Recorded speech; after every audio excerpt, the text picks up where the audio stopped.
Olá, amigos da Revolução Industrial Brasileira, aqui mais uma vez com vocês, uma nova entrevista com um novo convidado aqui no canal. O nome dele é João Prates Romero, ele é professor do Centro de Desenvolvimento e Planejamento Regional, o CEDEPLAR, da UFMG, Federal de Minas Gerais.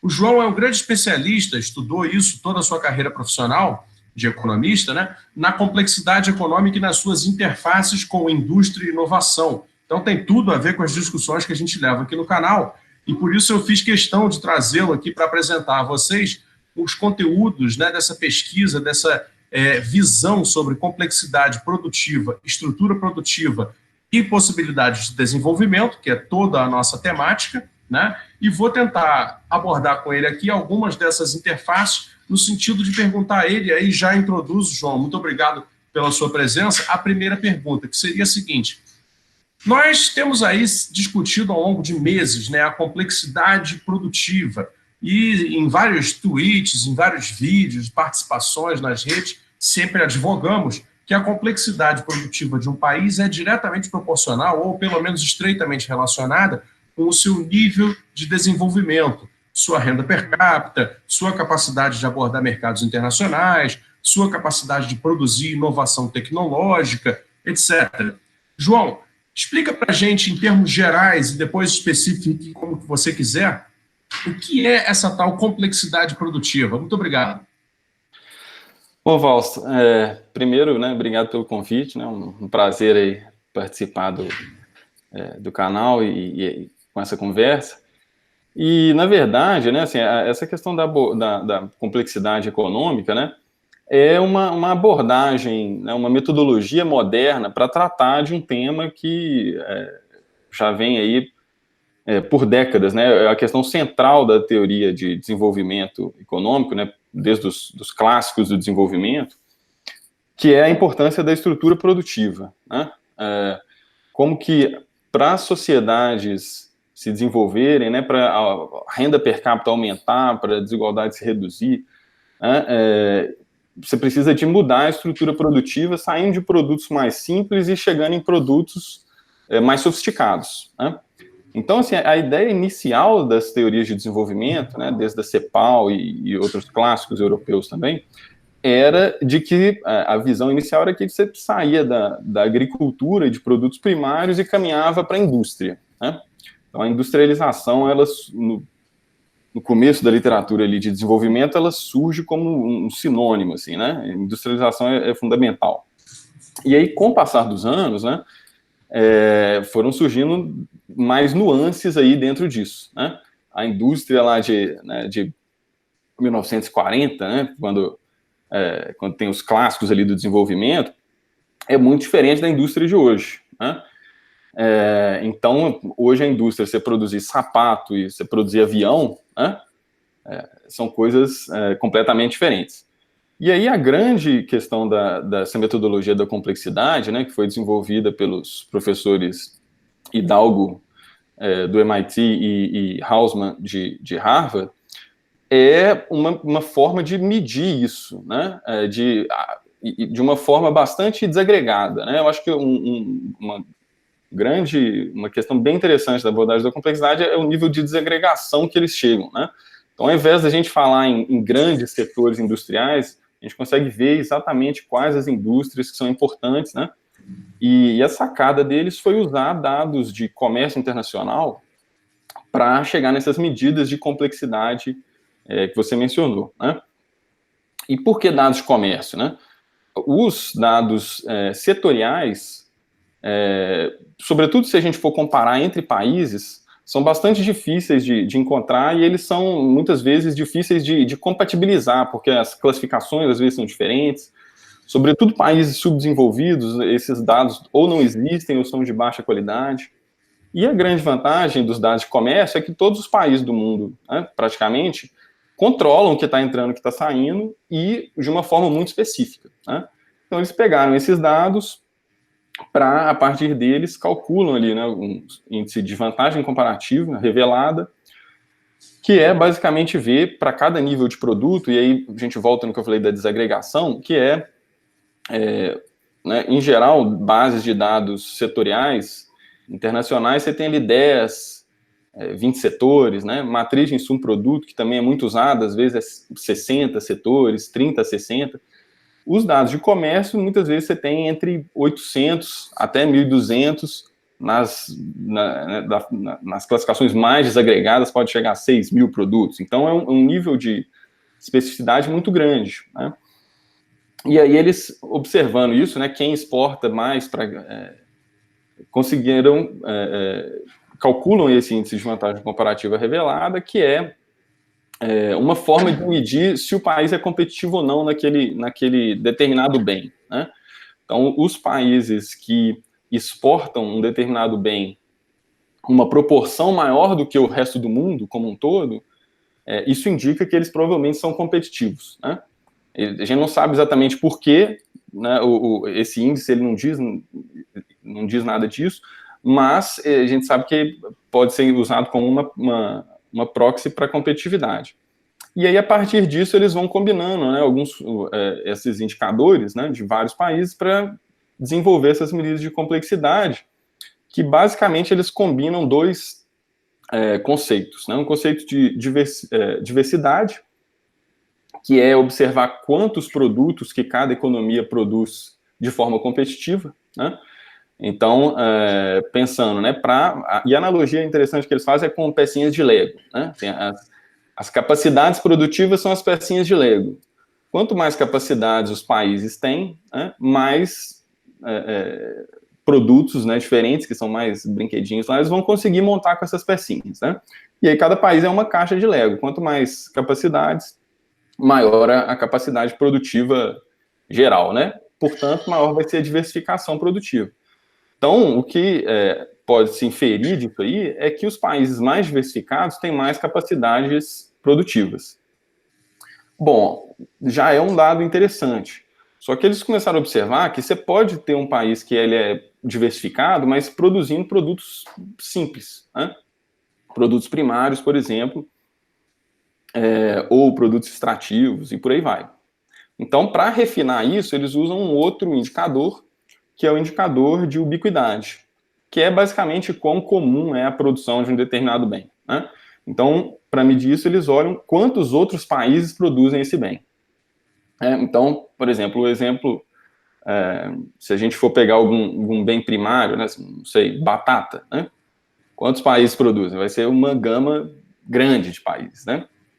Se a gente for pegar, por exemplo, aviões, né, que é uma indústria altamente oligopolizada, né, são pouquíssimos países. Então, o indicador de ubiquidade, né, quanto mais baixa a ubiquidade, mais raro é o produto. Então, isso indica que ele deve ser mais difícil de ser produzido. E aí, combinando essas duas informações, esses dois indicadores primordiais aí, eles chegam nesse indicador de complexidade, né? Que são que na verdade são dois. Você tem a complexidade dos produtos, né? Os produtos mais complexos são aqueles mais raros, né? Ou com menor ubiquidade, produzido por países com maior diversidade, né? E os países mais complexos são aqueles que têm uma diversidade maior, produzindo produtos mais raros, né? Porque a questão da raridade ou da ubiquidade, ela também não diz tudo, né? Combinando as duas informações, você consegue aperfeiçoar esse índice. Um exemplo que eles dão, que é clássico, é o exemplo do diamante, né? São poucos países que produzem, mas não é um bem complexo, né? Não é um bem sofisticado. Mas, quando a gente vai olhar a estrutura produtiva desses países que produzem diamante, a gente vê que são países pouco diversificados. Então, quando a gente junta os dois indicadores, a gente chega numa medida mais precisa da sofisticação da estrutura produtiva.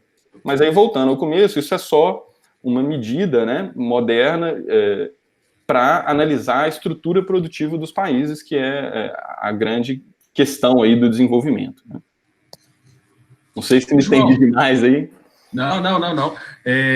Eu acho que, assim, a ideia básica, ela está muito bem comunicada. Parece, então, dizer que a diversificação da produção de um país é equilibrada pela ubiquidade dos produtos naquele mesmo país, né, de maneira a se chegar a um retrato em que determinada economia pode ser considerada um pouco mais complexa, um pouco menos complexa, de acordo com a competitividade em produtos preferencialmente raros, né, e preferencialmente mais sofisticados, né, de modo que se, por exemplo, existe um produto muito raro, né, porém, que ele não seja sofisticado, isso leva a balança da complexidade desse país para baixo. Eu só acho que isso ficou claro. E aí tem um ponto que é interessante também, que eles observaram, né, isso aí é um dado que saiu desses indicadores, é que existe uma correlação negativa entre essas duas coisas, né? Então, os produtos que são mais raros, né, ou menos ubíquos, eles, em geral, são produzidos por países mais diversificados, né? Então, isso reforça a ideia de que por trás disso estão as capacidades, né? Porque você precisa de mais capacidades para produzir esses produtos mais complexos, e por ter mais capacidade, você também produz uma gama mais diversa de bens, né? Isso já me leva, então, exatamente, esse ponto foi muito boa como conclusão, mas me leva exatamente à segunda pergunta, que seria o seguinte: então, é correto afirmar, João, que existe uma correlação entre complexidade e capacidade produtiva manufatureira entendido de uma maneira moderna? Porque se nós estamos falando de diversificação da estrutura produtiva a esse ponto, então, assim, é necessário concluir que a possibilidade e a capacidade de produzir um bem complexo, no seu caminho de aprendizado, determina a existência de outras capacidades de produzir outros bens complexos. Seria isso aí? E isso se conecta com o que nós chamamos de externalidade, com o que nós chamamos de aprendizado, não é? Mais ou menos por aí, ou eu estou enganado? Não, está certo, está certíssimo, né? O interessante dessa abordagem da complexidade, né, dessa metodologia, é exatamente isso, né? Eles, na verdade, englobam ali dentro desses indicadores diversos conceitos, né, que são usados na teoria de desenvolvimento, né? Então, por exemplo, existia, né, antes desses trabalhos, que é uma literatura muito recente, né? Os primeiros artigos são de 2007, né?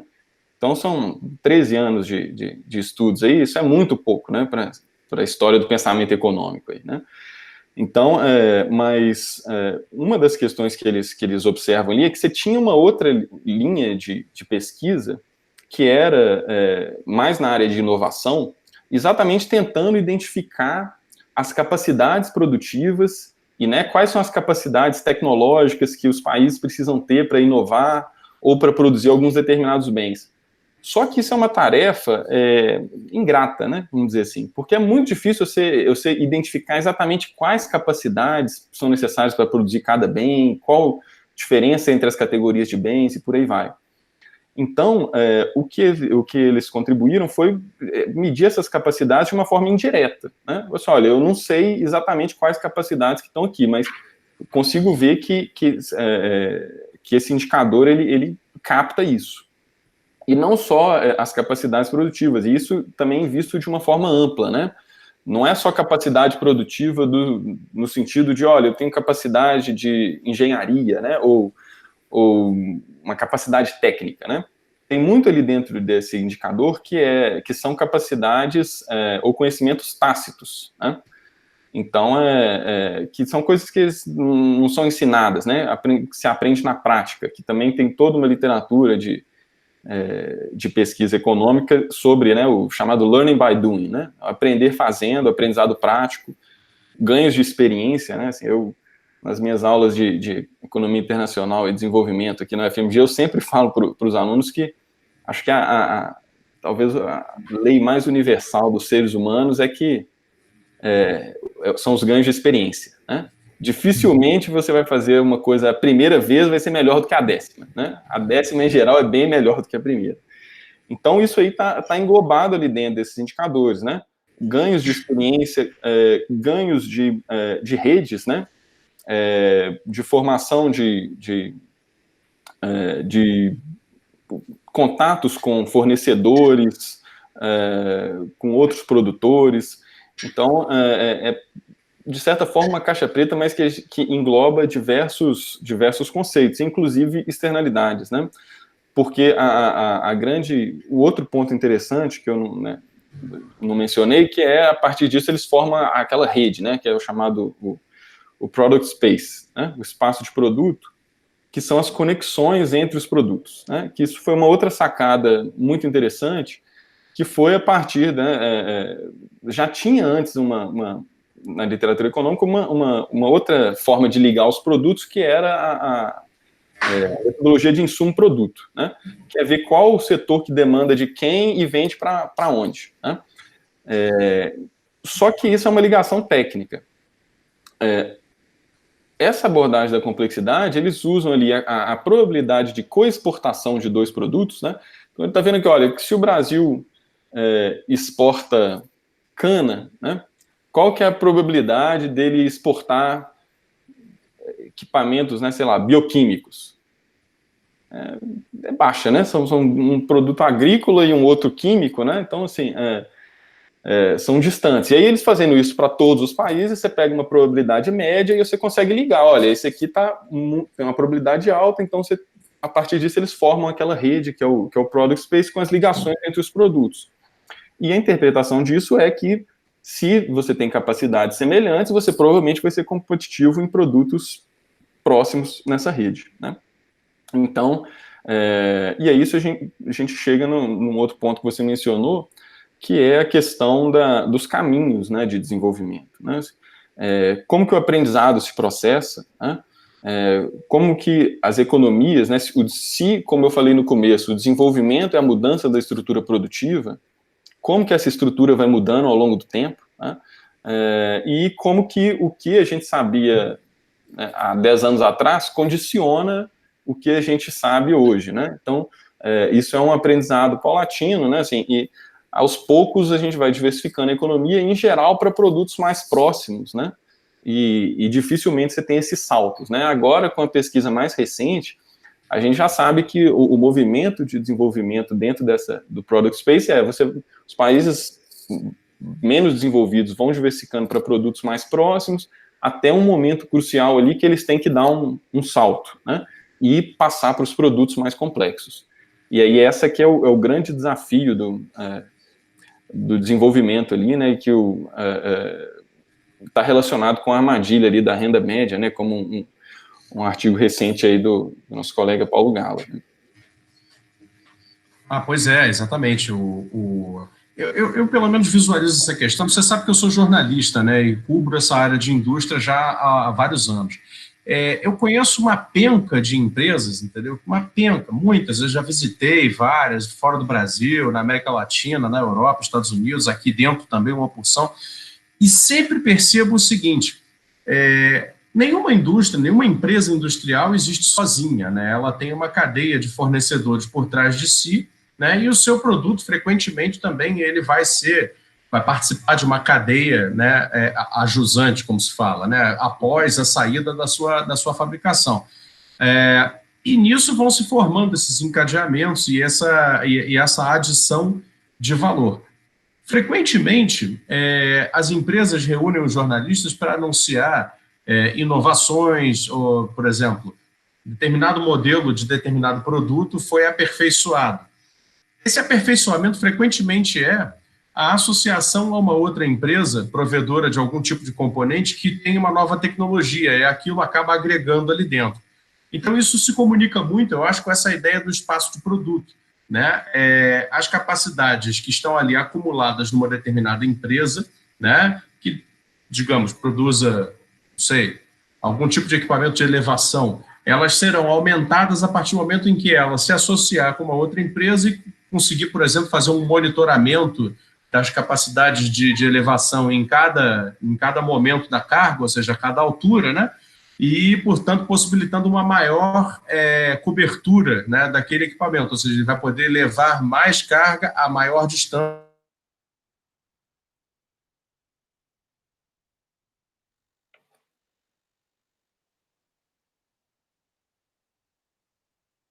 Fausto, você travou aqui para mim. Alô? Especialização. Tá me ouvindo? Agora você voltou, tinha dado uma travada aqui.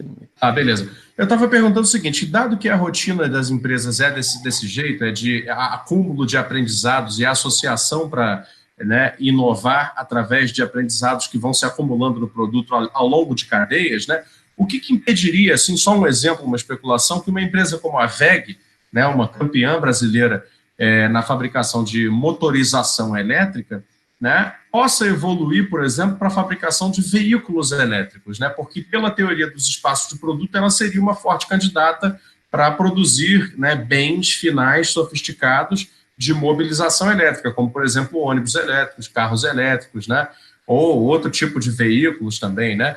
Na sua opinião, essa análise faz sentido?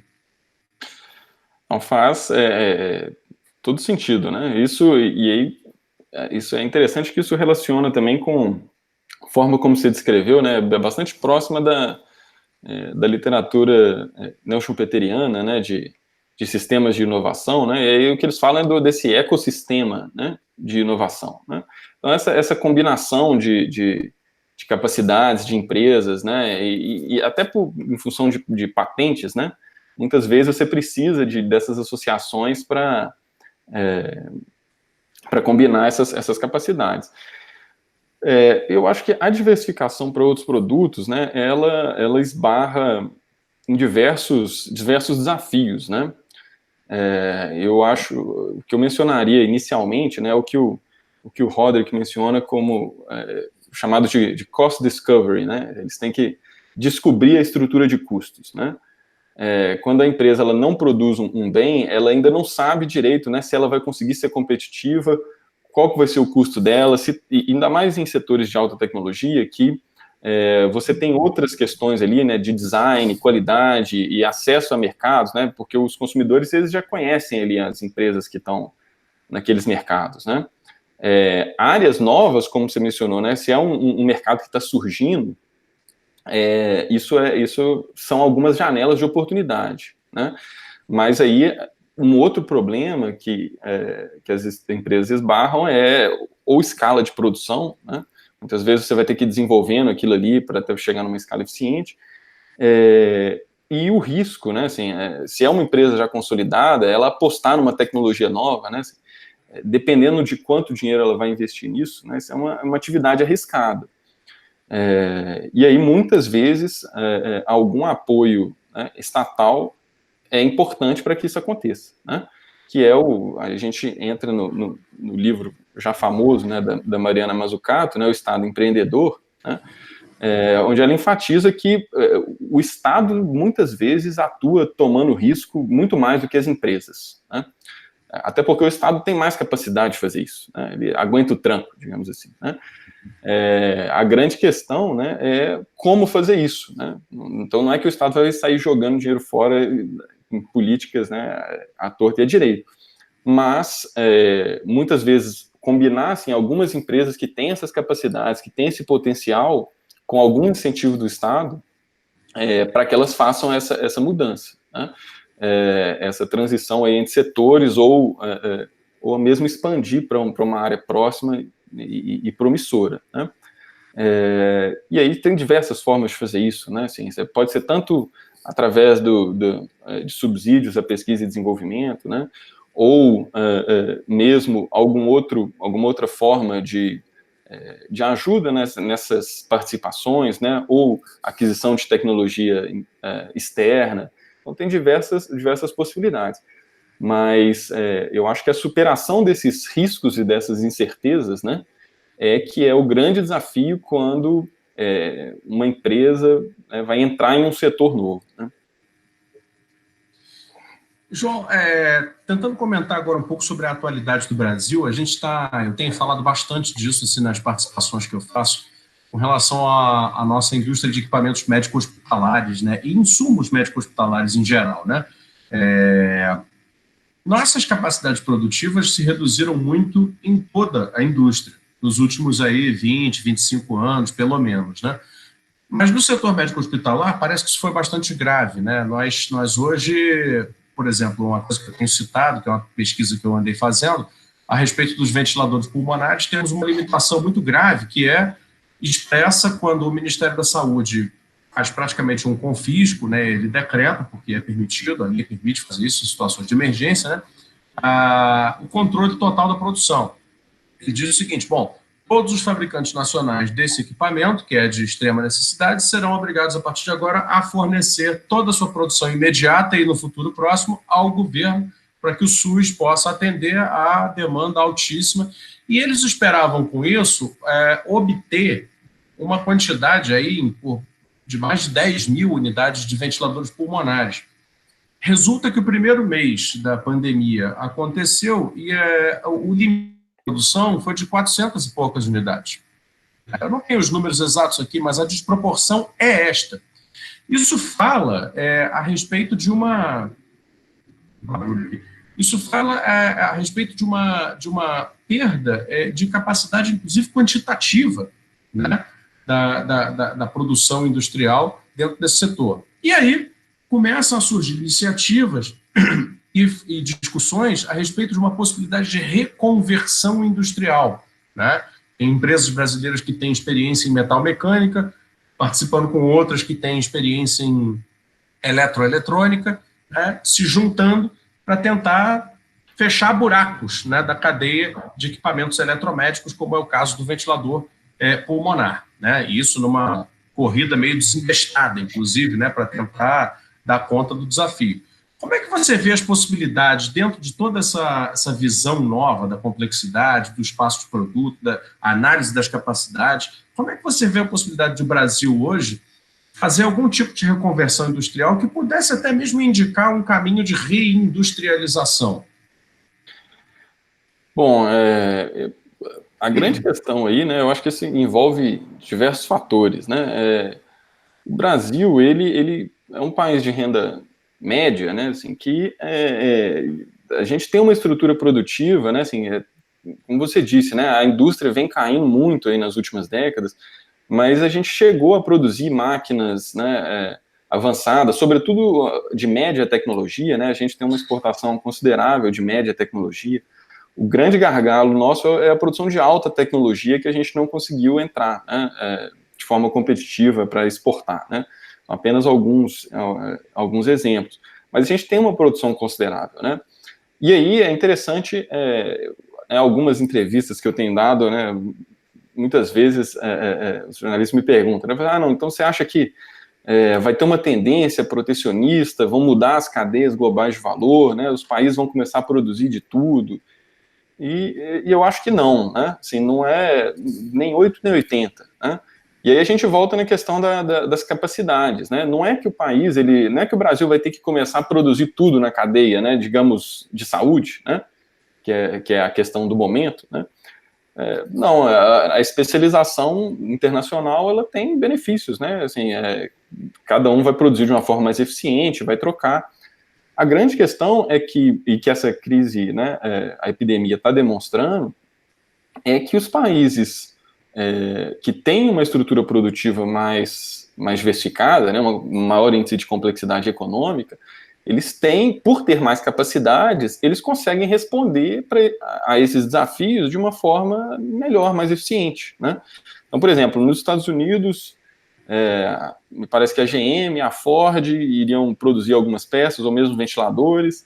Na Itália, né, interessante, né, a Ferrari iria contribuir, a Airbus também. Então você vê que são empresas que produzem bens ali de considerável sofisticação, né? No Brasil, a mesma coisa, né? Parece que a Embraer estava produzindo algumas partes de respiradores, a WEG mesmo vai começar a produzir, né? Só que essa resposta, né, essa reconversão, não é uma coisa simples. Então, assim, a gente teria alguma chance de fazer isso, né, porque a gente tem algumas empresas capazes. Só que isso precisa também de coordenação do Estado, como eu mencionei, né. E sobretudo, na agilidade necessária, né, porque se a gente precisa disso para já, né. Chegar, fazer uma reconversão produtiva ano que vem, né, não adianta, você acaba desperdiçando dinheiro, né? Então, a grande questão é como coordenar isso, como incentivar essas empresas. Sobre a sua pergunta específica, é um ponto interessante de ser analisado, né? Assim, eu não sei exatamente o que gerou essa descompatibilidade aí tão grande, né? Se falar que vai produzir, se não me engano, ele falou que o anúncio era que no primeiro mês seriam entregues 2.000, né? E foram entregues 200, alguma coisa assim. Então, é uma diferença muito brutal, né? Então, onde será que está o problema? Será que foi o governo que não conseguiu coordenar? Será que as empresas que não conseguiram a escala suficiente, né? Será que não conseguiu acesso a insumos, né? São muitos problemas que podem gerar esses gargalos. Mas, para todos esses problemas, com uma política mais focada do governo, você poderia resolver isso, né? Agora, o que eu tenho dito é, como num momento de pandemia como esse, né, que a gente precisa de um ente ali para regular isso, né? Você tem diversas falhas de mercado, né? Isso, sobretudo, são falhas de regulação, de coordenação, né? Se não tem o Estado para coordenar isso, né? O Ministério do Planejamento, que seria a entidade natural para resolver isso, foi extinto, né? O BNDES, que também tinha uma capacidade de planejamento grande, foi reduzido drasticamente. Então, quando você precisa de responder, quem vai fazer isso, né? Então, interessante observar que você tem aí uma visão de que é importante você ter capacidade produtiva, né? Diversificação, complexidade, mas é importante também você ter capacidade do Estado, né? Capacidade de planejamento. E me parece claro que uma coisa está ligada com a outra, né? Voltando a Mariana Mazzucato, né? Assim, o Estado empreendedor, né? Se a gente tivesse um Estado empreendedor eficiente, a gente já tinha uma estrutura complexa né, e já estava conseguindo responder melhor à crise, né? Então, são coisas relacionadas aí. Porque da maneira como a complexidade econômica se apresenta, né, como ideia, né, dentro da... Me refiro exatamente ao que o Hausmann e o Hidalgo conformam, né, como perspectiva. Se nós tivéssemos, né, densidade produtiva de mais grau tecnológico, mesmo que fosse de outros ramos, né, nós poderíamos usá-la para dar um suporte ao ramo de equipamentos eletromédicos nesse momento, para que então se pudesse fazer um aumento da produção ou uma conversão de determinados... Porque realmente é material a questão, né? Se você tem um tipo de tubulação que é usado, por exemplo, para o fluxo de gases numa petroquímica, né? E ele pode ser adaptado para um fluxo de gases hospitalares, né? Essa seria exatamente, poderia ser potencialmente um exemplo de ponto de contato, né, de espaço de produto que poderia agora favorecer uma reconversão dentro do país. Ocorre que talvez esse seja um elo perdido. São esses elos perdidos que estão faltando? É isso que você avalia? Sim, né? Essa diversificação da rede, né? Assim, uma outra analogia que o Hausmann e o Hidalgo fazem é com uma floresta, né? E aí os produtos seriam os macaquinhos ali na floresta, né? Então, quanto mais árvores a gente tem na nossa floresta, mais fácil é ser um macaquinho pular de uma árvore para outra, né? Então, se a gente está produzindo, né, produz diversos bens, e aí agora a economia está fechada, né, em lockdown, e o que a gente precisa é produzir esse determinado bem. Então, a gente teria que trazer todos os macaquinhos aqui para focar nisso, né, ou todos aqueles que podem, né? Se o que a gente tem é muito distante, né, não dá para chegar nessas produções. Então, como eu disse, o Brasil ele até teria capacidade de fazer isso, né? Eu acho que o nosso gargalo principal atual é a capacidade do governo e a vontade, né? Que a gente sabe que, né, já foi reiteradamente demonstrado que não tem vontade de fazer isso, né? Mas a gente tem uma capacidade produtiva considerável, né? Se a gente for comparar, né, com a estrutura produtiva de países africanos, por exemplo, né, que é uma outra questão que a gente tem poucas notícias, né, de como que está a epidemia lá, mas também, como eu falo, né, o problema hoje do subdesenvolvimento, né, o problema grave são os países africanos, que não tem muito pouca produção, né, assim, claro que varia, né, tem alguns que conseguiram se desenvolver bem nas últimas décadas, mas lá a situação é muito grave. Como você falou, se você não tem nenhuma empresa industrial, né, e se nenhum país quer exportar para você nem o respirador, nem as partes, você não tem o que fazer, né? Então, assim, a gente ainda teria, mas sem alguma coordenação dificulta muito, né?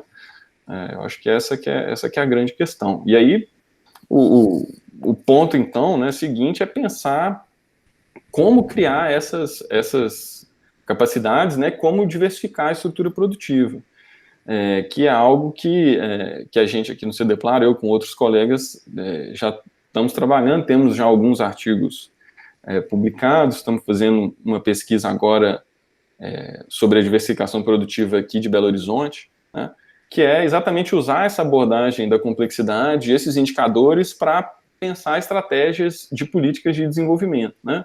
Então, se a gente sabe ali que a gente quer chegar nos produtos mais complexos, se a gente tem ali aquela estrutura, qual que é o melhor caminho dentro dessa rede para chegar nesses produtos? Qual que é a melhor estratégia de desenvolvimento, né? Então, são várias perguntas, né? Como eu disse, essa literatura é recente, tem muito ainda a ser explorada, né? E um passo ainda seguinte é o como, né? Sabendo onde eu quero chegar, quais instrumentos que eu uso para fazer isso, né? E eu vejo que muitas vezes a gente tem uma discussão limitada sobre isso, né? Então, por exemplo, se a gente for olhar em países desenvolvidos, né, nos Estados Unidos mesmo, que a gente vê como tem uma visão de que é uma economia liberal, né? O tamanho dos recursos que eles colocam, né, no orçamento militar ou em pesquisa e desenvolvimento, isso é muito pouco discutido. Então, a gente aprende lá em economia internacional e microeconomia de que um subsídio, né, é uma outra forma de fazer aumentar a produtividade, aumentar a competitividade de uma indústria, né, sem precisar de impor uma tarifa, né? Você pode ou dar um subsídio ou impor uma tarifa, né? As tarifas, elas são muito criticadas, mas os subsídios, que a maior parte dos países desenvolvidos fazem, né, em larga escala, são pouco discutidos, né? Então, como que uma empresa brasileira com a gente sabe, a pesquisa sendo cortada aí no Brasil nos últimos anos, né? Nosso PID em relação ao PIB já era baixo e vem caindo.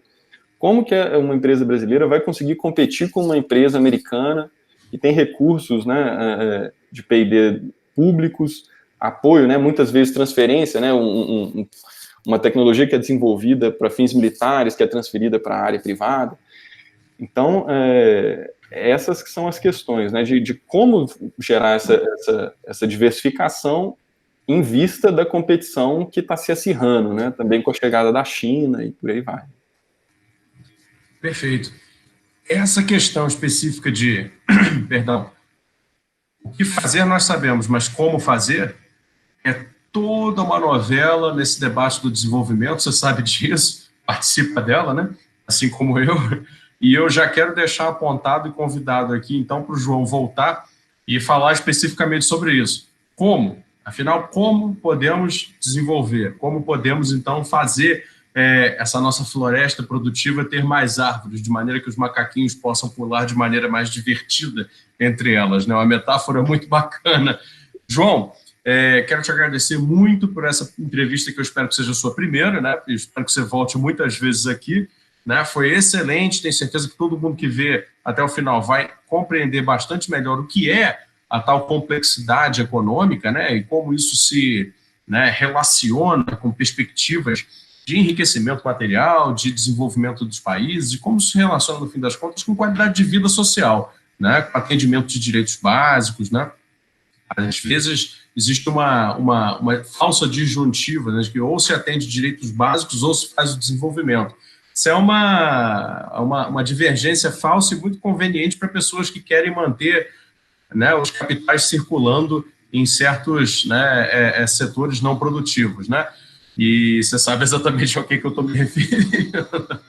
Mas eu queria te agradecer muito, João, e deixar aberto para você fazer uma consideração final, caso seja da sua vontade aí.